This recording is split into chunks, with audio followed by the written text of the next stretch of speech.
Welcome back to our channel friends. मैं आप सबका अपने चैनल स्टॉक्स फॉर लाइफ पे बहुत स्वागत करता हूँ दोस्तों। ये फिल फैमिली डे फिल्म बस मार्केट का टॉप और बॉटम किसी को पता नहीं होता। और जो लोग क्लेम करते हैं कि मैं बॉटम में खरीदता हूँ टॉप में बेचता हूँ, वो आपको सरासर उल्लू बना रहे हैं, झूठ बोल रहे हैं। या फिर सही में उनके पास ऐसे दिव्य शक्ति है जहाँ पे वो भविष्य देख के आए हैं। बिकॉज मार्केट में गैस एक ऐसी चीज़ होती है, उसको हम लोग बोलते हैं सेंटिमेंट। और सेंटिमेंट सही होता है तो मार्केट कहीं से कहीं भाग सकता है, और सेंटिमेंट खराब होता है तो मार्केट कहीं से कहीं बिगड़ सकता है। आपको याद होगा कि बहुत ऐसे एनालिस्ट लोग ने प्रेडिक्ट किया था कोविड क्रैश में कि निफ्टी 7,000 5,000 के आसपास आएगा। 7,500 से इस निफ्टी में रिवर्सल मारा था। बट बहुत लोग इस निफ्टी को 6,000 और 5,000 के आसपास इंडिकेट करवा रहे थे। और बहुत ऐसे बड़े बड़े टॉप क्लास ब्रोकरेज फर्म है, मैं नाम नहीं लूँगा, जिन्होंने इस निफ्टी को आज से 1.5 साल पहले 22 से 25,000 के आसपास बोला था। तो उनके टारगेट्स ना नीचे के साइड हिट हुए ना ऊपर के साइड पे हिट हुए। इसी बीच में कैसे हमें समझना है कि हर धरते दिन के साथ हमें सेंटीमेंट को मद्देनज़र रखते हुए उसी हिसाब से रियलिस्टिक व्यू पालना है। इसी बीच में गैस मार्केट में जो ऑनगोइंग कंडीशन है, इसमें कुछ कुछ ऐसी अपॉर्चुनिटी है जो सही में लाइफ चेंजिंग कर सकते हैं। बट यस, फ़र्क कितना होता है आपको समझ में आना पड़ेगा कि आप गोल्ड के प्राइस गिरने के बाद उसको नहीं बेचते। तो सेम गैस अगर इक्विटी मार्केट में आपके अच्छे शेयर्स जो कि शॉर्ट टर्म परफॉर्म नहीं कर पा रहे बट बिजनेस में दम में आपको लॉन्ग टर्म में ज़रूर रिवॉर्ड देंगे। चैनल फर्स्ट टाइम होंगे सब्सक्राइब कर सकते हैं इस तरह की क्वालिटी कंटेंट को सबसे पहले एक्सेस करने के लिए। Now without dealing any for time, let's begin. बात की जाए निफ्टी बैंक की, निफ्टी मिड कैप की, आप सबको अच्छे से पता है कि ऑनगोइंग कंडीशन में बहुत सारे न्यूज़ हैं। एक तो गैस ग्लोबल मार्केट से जो न्यूज़ हमें देखने को मिले थे कि चाइना का ये हो गया है वो हो गया है, उसको छोड़ के गैस चाइना में फिर से कोविड का जो न्यू वेरिएंट था वो आया था। फिर से गैस अडानी की क्राइसिस हमें देखने को मिली, और फिर से गैस अभी तो बैंक कोलैप्स होते हुए देखने को मिल रहे हैं। तो ऐसा नहीं है गैस कि पूरे मार्केट में पैसे बन रहे हैं, पूरे मार्केट में अभी के टाइम पैसे नहीं बन रहे हैं। तो यहाँ पे गैस साइकोलॉजी मजबूत होना बहुत ही इंपॉर्टेंट है। अगर आप 10 साल का व्यू पाल के रखते हैं तो समझ के चलिएगा इसकी अंधेरे के बाद ना सवेरा भी होता है। Nifty small cap mid cap में अगर आप इन्वेस्ट किए हुए हैं तो मुझे पता है कि बहुत लोग का पोर्टफोलियो नेगेटिव में होगा। जिन्होंने गैस पहले से निवेश किया है बैठे हुए हैं, तो ऑफकोर्स हमारा पोर्टफोलियो गिरा तो है, लेकिन गैस हम लोग अभी भी बहुत ही अच्छे प्रॉफिट में हैं। तो हमें समझना पड़ेगा, अगर आप टाइम देंगे 5 ईयर्स तो ही समझ में आएगा। रही बात एक आध साल से कैसे आप जज करते हैं कि मेरे पैसे नहीं बने, लेट्स स्विच कि चलो एफडी कर लेते हैं, ये कर लेते हैं, तब का टाइम वेस्ट होगा। और रही बात गैस असल में जो इक्विटी मार्केट में पैसे बनते हैं, ये 5 ईयर्स हमको समझ में आएगा। बिकॉज एक आध साल आप गुमराह हो जाएंगे, कभी ये भागेगा कभी वो भागेगा। बट ये अगर आपको मार्केट में असली मलाई खानी है तो ऑफकोर्स कैसे आपको वर्स्ट भी देखने की आवश्यकता पड़ सकती है। सामने गैस वही हमें देखने को मिल रहा है। आप सबको अच्छे से पता है जब कोविड आया था हम लोग किस पे निर्भर थे, हम लोग निर्भर थे गैस साइंटिस्ट पे और डॉक्टर्स पे। बिकॉज वैक्सीन उनको बनानी थी, उनको जो हेल्थ क्राइसिस हुई थी उनको संभालना था। तो क्या दोस्तों वैक्सीन क्या एक ही दिन में बन गई थी? नहीं, वैक्सीन बनने में गैस 1.5 से 2 महीना का समय लगा था, और मार्केट ने बॉटम हिट किया था। और उसके बाद कितने पैसे बने आप सबको अच्छे से पता है। बिकॉज मार्केट में गैस तेज़ी आने के बाद बहुत निवेशक सोचे कि लाइफ टाइम तो चलने वाली चीज़ है। तो सेम गैस जैसे बुल मार्केट में एक पॉज लगता है, बियर मार्केट में पॉज लगता है। यूएस बैंक की बात की जाए वो गैस अभी के टाइम में बहुत ही हॉट मुद्दा बना हुआ है। बिकॉज 6 यूएस बैंक की बात की जाए वो रिव्यू में है। इसका मतलब ये है कि असल क्राइसिस अगर आने वाले कल में और एक्सट्रीम होती है तो बॉटम छोड़ के उन सब कंपनी को फोकस करें जो स्क्रीमिंग बाई पे है, और जिसमें अगर आप निवेश करते हैं तो आप चैन की नींद भी सो सकते हो। पेमेंट कहाँ से कहाँ पलटेगी, न्यूज़ कहाँ पे कहाँ आएगा, ये किसी को नहीं पता। कल के दिन गैस क्रेडिट स्विस की कोलैप्स की न्यूज़ आई थी, क्या किसी को इंडिकेशन था कि फटाफट जो इन्वेस्टर उनको बेल आउट नहीं दिए, अब नेशनल बैंक की बात की जाए वो बेल आउट करने की कोशिश करेंगे। तो जो गैस न्यूज़ कहाँ पे कब आएगी ये किसी को पता नहीं। जैसे गैस कोविड क्राइसिस में हम लोग साइंटिस्ट और डॉक्टर पर निर्भर थे, इंटरेस्ट रेट बढ़ने के बाद दोस्तों हम लोग निर्भर है फेड के ऊपर।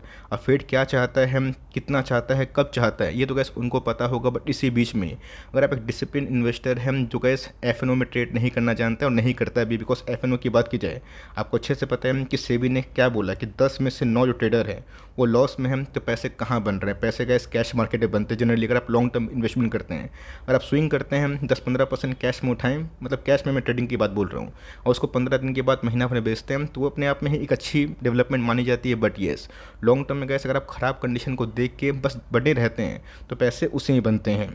जब रिलायंस की बात की जाए, देश की सबसे बड़ी मार्केट कैप वाली कंपनी जिसपे करोड़ों निवेशक का भरोसा है, बहुत सारे म्यूचुअल फंड का भरोसा है, इंडियन गवर्नमेंट को बहुत टैक्स पे करते हैं। अगर गैस वो एक साल लो पे आती है तो समझ के चलिए निफ्टी में इंडेक्स का वेटेज कितना है, 10% रिलायंस अकेला होल्ड करता है। गिरने के पीछे की वजह मैंने कल के दिन बताया भी था कि क्रूड के प्राइस फॉल होने से इनके मार्जिन डिस्टर्बेंस होंगे। बट गैस इस रिलायंस को प्रीवियस कुछ समय से बहुत लोग फोकस इसलिए कर रहे हैं बिकॉज अभी का गैस जो रिलायंस है ये बहुत बिजनेस में पेनिट्रेशन करवा रहे हैं। रही बात रिटेल आर्म को मजबूत करने के लिए 5G में गैस मोनोपोली तो नहीं बोलूँगा, ड्यूओपोली क्रिएट करवा रहा है, बट येस उसमें गैस प्योर बिजनेस मोड के संग कंपनी फंडामेंटली स्ट्रॉन्ग दिखाई दे रही है। तो गैस 2800 से गिर के 2200 के आसपास है, तो फर्दर गैस 300-400 पॉइंट के आसपास फॉल होगा। तो हमें गैस उसी मार्जिन पे एवरेजिंग करनी है, निवेश को बढ़ाना है। मुझे याद है गैस कोविड के पहले 1500 के भाव पे था, 1400 के भाव पे था, कोविड आया 800-900 के भाव पे हुआ, उसके बाद गैस भाग के कितना हुआ इस लेवल पे। तो आने वाले कल में गैस क्राइसिस कहाँ तक होगी, कल के दिन न्यूज़ क्या है कि किसी को नहीं पता, लेकिन फर्दर गैस अगर आपको एक्यूमुलेशन करना है तो देश की सबसे बड़ी कंपनी में निवेश करें। गैस ना गैस मैंने कभी भी अडानी को कवर किया है और ना ही लेने की सलाह दी है, ना वोडाफोन आइडिया ना येस बैंक, लेकिन इसी बीच में कैसे हमें समझना है कि जो प्रोमोटर मार्केट में मजबूत है, रेपुटेशन उनका बहुत ही अच्छा है और कंपनी पैसा कमा रही है, तो उसमें घबराने की बात नहीं है। अगर गैस ये गिर के 1800 के आसपास आता भी है, बाई चांस मैं एग्जांपल दे रहा हूँ, तो वहाँ पे गैस इससे अच्छा मौका नहीं बनेगा आने वाले 3-5 सालों के लिए। मिनट गैस मेरे डिविस लैब को भी लिखे हो कि मार्केट लीडर इंडस्ट्री पे फोकस करना सीखें। अगर इंडस्ट्री कोलैप्स है तो कहीं पैसे नहीं बन रहे। फार्मा इंडस्ट्री गैस कोविड के बाद बहुत डाउन हो गई, बट इसी बीच में गैस डिविस लैब जो एक बहुत ही सॉलिड कंपाउंडिंग मशीन मानी जाती है, हाल फिलहाल में गैस खराब नंबर की वजह से यही बहुत लोगों के शॉर्ट सेल के रडार पे आ चुकी थी। कंपनी गैस बहुत ही कम क्राइसिस से मिलती है। मैंने क्या बताया, जब क्राइसिस होता है हम लोग को सिखाया भी जाता है कि वेट फॉर द क्राइसिस, मतलब वेट इन द सेंस कि किसी को तो पता नहीं कि क्राइसिस कब आएगी, लेकिन जब क्राइसिस आती है लोग पैसा बचा कर रखते हैं।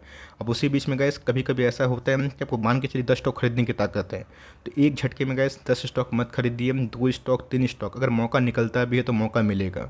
बट इन सब कंपनी की बात की जाए तो लाइफ टाइम हाई से आधा हो चुकी है। कितना गिरेगा, गिरने का तो गैस कोई भी स्टॉक कितना गिर सकता है किसी को पता नहीं, लेकिन यस इस कंपनी में दमदार परफॉर्मेंस के संग लॉन्ग टर्म में अच्छे खासे पैसे ज़रूर बने। ऑफ कोर्स गैस जो इनका कॉन्सेप्ट था प्रोडक्ट मिक्स, अगर वो सक्सेसफुल होता है तो मेरे हिसाब से गैस कंपनी बाउंस बैक कर सकती है। तो लॉन्ग टर्म में गैस ये कंपनी डेट फ्री है, आप आराम से इस कंपनी के बारे में इस क्राइसिस में विचार कर सकते हैं।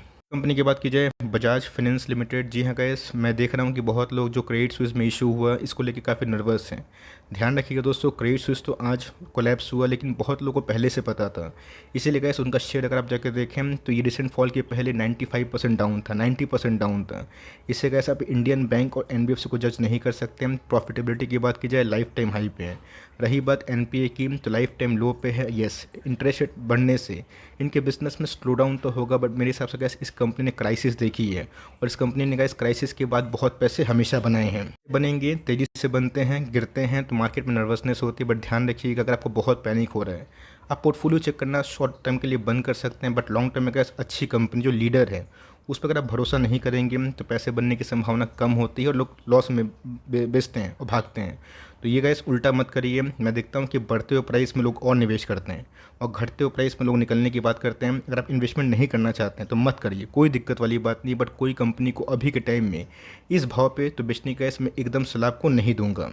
कंपनी की बात की जाए पिडिलाइट, ऑफ कोर्स कैसी कंपनी लोगों के फोकस में क्यों होती है, लोग इसको इतना सम्मान क्यों करते हैं, इसके पीछे की वजह है आपने देखा कि बड़े से बड़े केमिकल कंपनी में क्राइसिस चल रही है, बट इस कंपनी में उतनी फॉल क्यों नहीं हुई।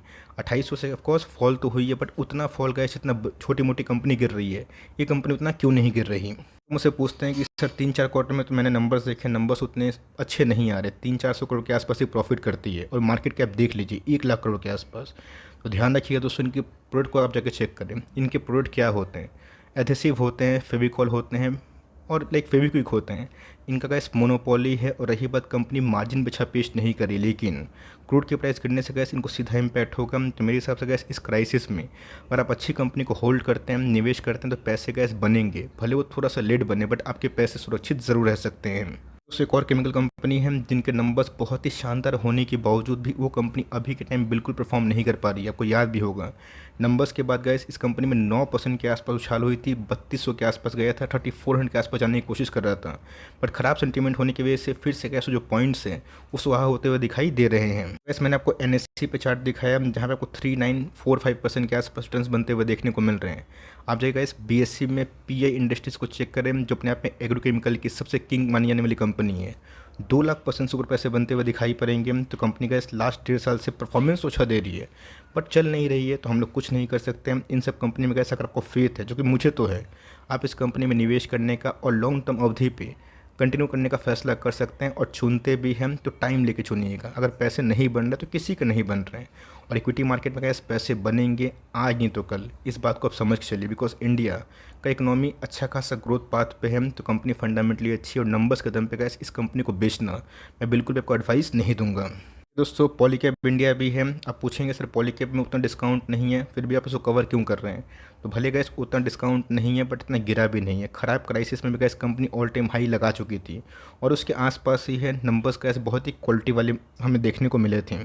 हिसाब से गैस जो कंपनी आपको अर्निंग्स शो कर रही है पेश कर रही है उसमें आप बिल्कुल भी घबराए ना। मार्केट गैस हमेशा अर्निंग पे चलता है। आज अर्निंग्स ख़राब होंगे ना इक्विटी मार्केट गिर जाएगा और मुझे भी डर लगेगा। बट इक्विटी मार्केट में गैस अर्निंग्स अगर सही आ रहा है कॉर्पोरेट बिग अर्निंग्स कर रहे हैं बिल्कुल ही मत घबराइए। यस अगर आने वाले कल में अगर आप बहुत लकी होंगे 2700 के आसपास 2500 के आसपास फिर से जाएगा तो अच्छी बात है। तो मौजूदा प्राइस में उतना डिस्काउंट तो नहीं है आप अवॉइड भी कर सकते हैं। बट येस अगर आप इस मानसिकता से बिलोंग करते हैं कि मुझे फ़र्क नहीं पड़ता कि आने वाले 5 साल में पैसे बने या फिर ना बने, मेरी सैलरी आती है 15-20% में मार्केट में लगाता हूँ, मुझे चुनना है अच्छे स्टॉक्स को, इस कंपनी में आप ज़रूर फोकस कर सकते हैं। बिकॉज मुझे लगता है कि वायर्स एंड केबल्स में गैस इस कंपनी में इतना पेनिट्रेशन है कि आराम से आने वाले कल में हेवल्स को 2-2.5-3 सालों में बीट कर सकता है as per the market cap.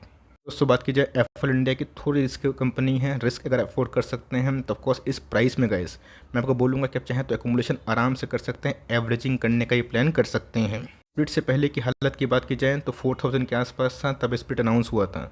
तो 800 से गाइस 820-30 के आसपास आप उम्मीद कर सकते हैं। ऑल्दो गाइस कंपनी के जो अर्निंग्स है बहुत ही क्वालिटी वाले थे बट कंपनी परफॉर्म नहीं कर पा रही। रीज़न साफ है बिकॉज इनके जो यूएस मार्केट में या फिर दूसरे लैटिन अमेरिका में प्रेजेंस है उसमें गाइस क्लाइंट का बजट डाउन हुआ है। इसकी वजह से मार्केट काफ़ी नर्वस में है। अब देखना बनता है कि जो कमेंट्री इनके प्रमोटर्स ने करी है उस पर वो टिके रहेंगे फिर नहीं टिके रहेंगे। तो कंपनी अच्छी है, लॉस में ना बेचें। कुछ मिड कैप स्मॉल कैप भी आपके पास होने चाहिए जो पैसे तेज़ी से बनाए। बट येस अगर आपके पास रिलायंस नहीं है, टीसीएस नहीं है, इन्फोसिस नहीं है, बजाज फाइनेंस नहीं है, आईटीसी नहीं है, एचयूएल नहीं है और आप सोच रहे हैं कि सिर्फ मिड कैप स्मॉल कैप से निवेश करके पैसे बनाएं तो ऑफकोर्स पैसे तो बनेंगे तो रिस्क भी होगा। अगर आपके पास मौजूदा निफ्टी के टॉप 10 कंपनी में टॉप 3-4 कंपनी नहीं है तब टाइम वेस्ट कर रहे हैं। आप पहले कैसे अपनी पोर्टफोलियो को स्टेबल बनवाइए उसके बाद ही निवेश करने का सोचिएगा। तो कंपनी अच्छी है बट इन सब कंपनी में आपका वेटेज बहुत बड़ा नहीं होना चाहिए। इनकी बात की जाए बहुत लोग बोलेंगे सर डीमार्ट को आपने नहीं चुना, एशियन पेंट को आपने नहीं चुना, बर्जर को नहीं चुना, दीपक नाइट्रेट को नहीं चुना। तो जी हाँ गाइस डिफरेंट पोर्टफोलियो में डिफरेंट स्टॉक्स होते हैं और इन सब स्टॉक्स को मैं नहीं चुना इसका मतलब ये नहीं कि आपको बेच देना है। आपको समझना है कि थीम क्या है। मेक इन इंडिया की बात की जाए ये बहुत ही तेज़ी से आगे बढ़ने वाली स्कीम हमें गवर्नमेंट के देखने को मिलती है और मुझे लगता है कि इसके जिस प्राइस पे मिल रहे हैं अभी प्राइस ही है पर the price to earning. But मेरे हिसाब से गैस इस कंपनी में प्योर मोनोपोली ज़रूर है। ऐसा पर्सनली फील हो रहा है गैस कि जो कंपनी इस हिसाब से गिरी है उसमें गैस अगर नेगेटिव न्यूज़ नहीं आती, प्रॉपर गाइडेंस कट नहीं होते हैं, उतना गिरावट में देखने को नहीं मिलता है। तो ये भी गैस एक रिस्की कंपनी है और रिवॉर्डिंग कंपनी भी है। आपको लगता है कि एप्पल के संग बहुत सारे फॉक्सकॉन या फिर बहुत सारी कंपनीज जो कि विदेशी बाज़ार से इंडियन मार्केट में हिट करेंगी और इंडिया को बेनिफिट भी मिलेगा, रोजगार भी मिलेगा, उनको इंसेंटिव मिलेगा। तो डिक्सन गैस उस थीम में अच्छा खासा फिट बैठता है। दोस्तों मैं जुबलिएंट फूडवर्क्स को ऑफकोर्स कवर करूंगा बिकॉज मुझे लगता है कि जिस प्राइस पे ये मिल रहा है ये बहुत ही attractive price for long term investment point of view से हो सकती है। की बात की जाए तो ऑफकोर्स का पोपोइस का आपको पता है कि एक चिकन ब्रांड है जिसको इसने एक्वायर किया और फ्रेंचाइजीज का ओन करते हैं और चलाएंगे इंडिया में। तो शॉर्ट टर्म में गैस 50 स्टोर का टारगेट है और उसके बाद 250 का। तो मुझे लगता है कि इसके चिकन बिजनेस में कंपनी प्रवेश कर चुकी है और मुझे लगता है कि जो ख़राब होना था इनके लिए ऑलमोस्ट ओवर है। अब यहाँ से 50 पॉइंट गिरता भी है तो जाने का गैस बहुत नहीं जाएगा। बट यस आने वाले कल में गैस जो रिस्क मैनेजमेंट आप जानते थ्योरी उससे गैस कंपनी बहुत ही एफोर्डेबल प्राइस में दिखाई पड़ रही है। तो की बात की जाए आपको याद भी होगा लास्ट टाइम भी गैस मैंने इन्फोसिस को 1400 से लेके उसके नीचे बताया था और बताया भी था कि 1600 के आसपास जो बाईबैक प्राइस है ये उस लेवल पे पहुंच सकता है। बट मैंने कहा 1600 का लेवल आपको अवॉइड करने की सलाह दी थी और बताया भी था कि जो असली मलाई है ये 200 पॉइंट अप और 200 पॉइंट डाउन है। तो यहाँ पे गैस अप तो नहीं हुआ, 1800 नहीं गया और फिर से गैस 1400 के आसपास दिखाई दे रहा है। चाहता हूँ गैस कि आने वाले कल में 200 पॉइंट के आसपास और गिरावट हो जाए जहाँ पे अच्छा खासा एकोमोडेशन पॉइंट ऑफ व्यू से आप इस कंपनी को खोज सकते हैं, ढूंढ सकते हैं, निवेश कर सकते हैं। 2.5% के आसपास यील्ड है।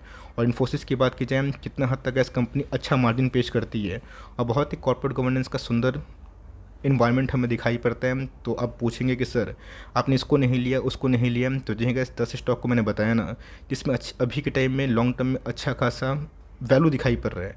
अब इसमें बहुत सारे स्मॉल कैप है, मिड कैप है जिसको मैंने कवर नहीं किया। तो उन सबको जल्दीबाजी में बेचने की आवश्यकता नहीं, खरीदे नहीं खरीदेगा पर्सनल पॉइंट ऑफ व्यू है।